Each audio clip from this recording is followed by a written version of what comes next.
What's up everyone, and welcome back to my YouTube channel. Today I wanted to talk about why being a morning person is kind of a scam. But in all honesty, are you a morning person or not? Drop a comment below. I'm very curious, but I'm gonna get right to it.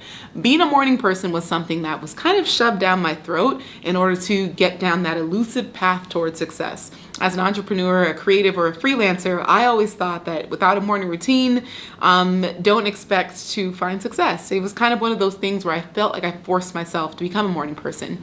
It was 2017 in Bali when I was finding myself. I hadn't seen Eat, Pray, Love, but I felt like I was on a similar journey where I was just not coming out of like a bad breakup or anything, but just on a journey to reconnect. And being in the middle of Bali in a city called Ubud, you're in the middle of the rice paddies and it is absolutely stunning and gorgeous. But when you're in like villages or very local areas, there are no streetlights, which again is super cool. But that means when the sun goes down, maybe around 5:30 or 6, so does everyone else. And so I found myself going to bed about 6:30, 7, actually earlier than that, like about 5:30, 6.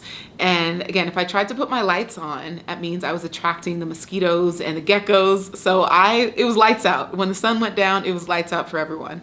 So I found myself, if I'm going to bed at 6, of course I can't sleep 12 hours. Well, ideally on a good day. But if I'm getting about 7 to 9 hours of sleep a night, it means I'm gonna probably be waking up at 4, maybe 3.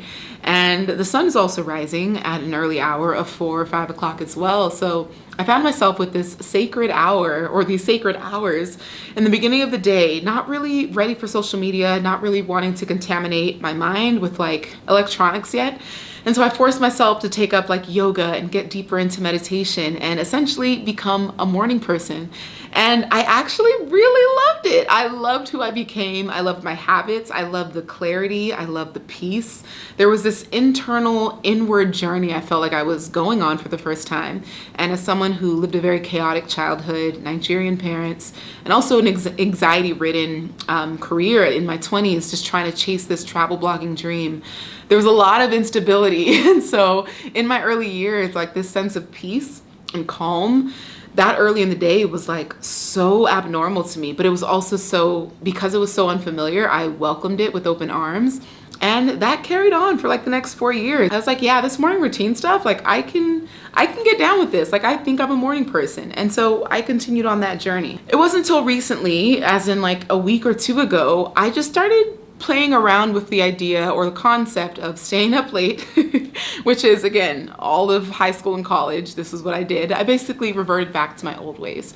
So I was staying up till about 3 a.m., 4 a.m. and just like cranking out creative projects, working on video editing, working on scripts, writing, whatever. But I always felt like I had this like evil creative genius in me that like only woke up at the like ass crack of dawn. So I was like, I miss this. Like I want to go back to this. And so I stopped guilting myself for not waking up at 5 a.m. or 6 a.m. And I started going back to staying up late and working on creative projects and then waking up whenever I woke up.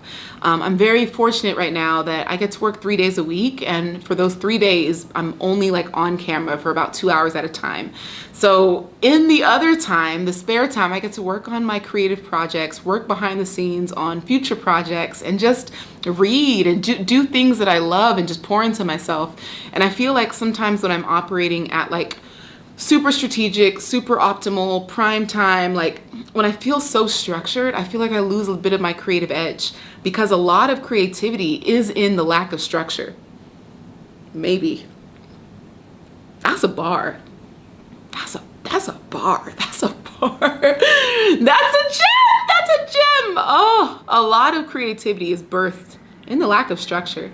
And I started going back to that. And one thing that I've learned is that morning people or a morning routine can have seasons.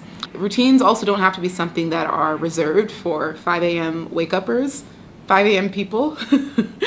So I could still do my routine, but maybe in the afternoon or maybe in the evening. And I allowed myself more room to play with my routine and with different hours of the day. And it's been really good so far. So the lesson here is to honor your workflow, honor what works for you. Don't let anyone guilt you into feeling like if you're not waking up at 5 a.m., you're crap. I will say The Miracle Morning by Hal Elrod, for anyone who is like actively trying to become a morning person, that book, like I read like a quarter of it and I was already waking up at 4 a.m. the next day. Like it's a really convicting book. It's a really powerful book. It's a beautiful book.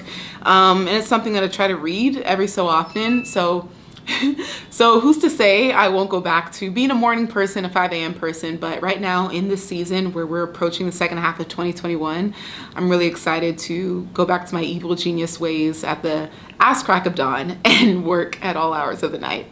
I hope this helps. Leave me a comment and let me know if you're a morning routine person or not. I hope you enjoyed this. Be sure to share, like, follow. Be sure to share, leave a comment, subscribe, all of the above. Thank you, and I'll see you next time. Oh, Glow, mute the sounds before you start recording. Like I was saying. Like, share, subscribe, comment, and I will see you next time. Bye.